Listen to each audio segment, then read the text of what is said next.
ఎల్లుండి టైర్లు తిరుగుతాయి మిషన్. అదైతే టైర్లు అయితే కొంచెం రేట్ తక్కువ అని చెప్పేసి అనుకున్నాం. అనుకునేసరికి మబ్బులు చేసింది, వర్షం పడింది, కానీ మా కోత కొయ్యలేదు ఇంకప్పటికి. ఓకే. పడింది పడింది ఇక నేను అప్పుడు మనకు వాక్యం జరుగుతూనే ఉంది. నేను ఏడి ఉందా నా కూతురు, అమ్మాయికి మెసేజ్ పెట్టా, వర్షం పడుతుందిరా ప్రేయర్ చేయనా అంటే, అమ్మా జ్యోత్స్నాకి మెసేజ్ పెట్టు అని చెప్పింది. సరే ప్రేయర్ అయిపోయిన తర్వాత నీకు నేను మెసేజ్ పెడితే జ్యోత్స్నా నువ్వేమన్నా అంటే, మీ ప్రాంతం, మీ ఏరియా, మీ ఊరు అన్ని నాకు మెసేజ్ పెట్టు అని చెప్పావుగా అని చెప్పి ఇక నువ్వు ప్రేయర్ చేసినావు అనమాట. ఆనాడు ఏలియా ఎలాగైతే చేశాడో కూడా మేము తప్పకుండా చేస్తాం గ్రూప్ లో అందరం, నువ్వు కూడా చేయండి అని చెప్పేసి అన్నావు అమ్మ. ఆ విధంగానే నేను కూడా చేశాను.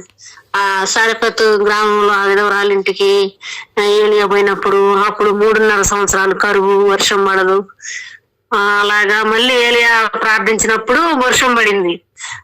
నువ్వు చెప్పావు అనమాట, ఆనాడు ఏలియా ప్రార్థించినప్పుడు మేఘాలు అవసరమైనప్పుడు వచ్చినవి, మళ్ళీ అవసరం దేవుడు చెప్పినట్లుగా ఏలియా ప్రార్థిస్తే వర్షాలు ఆగిపోయినాయి.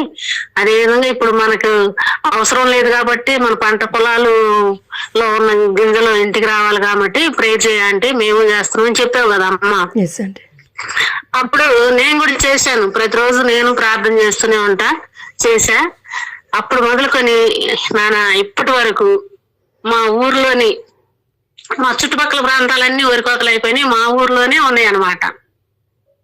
ఇప్పుడు మొత్తం మళ్ళీ తుఫాన్లు చెప్తున్నాయి, మబ్బులు పడుతుంది, వర్షం వచ్చేలాగనుంది, చీకట్లు గమ్ముతున్నాయి, భయం వేస్తుంది. మళ్ళీ ఏలియా ప్రార్థన గుర్తొస్తుంది, నువ్వు గుర్తొస్తున్నావు, దేవుడు ఉన్నాడు, ఏం కాదులే అనుకుని మేము అలాగనే ధైర్యంగా ప్రార్థన చేసుకుంటూ ఉన్నాం.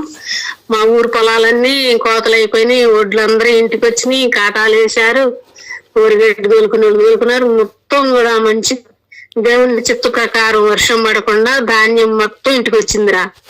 కాటా కూడా ఏసాయి. ఆమెను హల్లెలూయా. ఏసాయి చేసిన ఈ యొక్క గొప్ప మేలుకే నేను వేలాది కోట్లాది వందనాలు స్తోత్రాలు చెప్తున్నాను నాన్న. Glory to God, glory to God aunty. దేవుడికి బహు ఘనంగా దీవించిన గాక. ఆమేన్, ఆమేన్, ఆమేన్. దేవుడికే మహిమ అంటే నిజంగా గొప్పగా. తల్లివి నువ్వు నమ్మావు. లేదు యాక్చువల్లీ ప్రాబ్లం ఏంటంటే అందరూ నమ్మరు ఆంటీ, మీరు నమ్మారు, మీరు విశ్వసించారు కాబట్టి అది అయింది అంతే. మీరంతా మీ అందరికీ, మీ గ్రూప్ లో ఉన్న ప్రతి ఒక్కరికి కూడా నా హృదయపూర్వక ధన్యవాదాలు.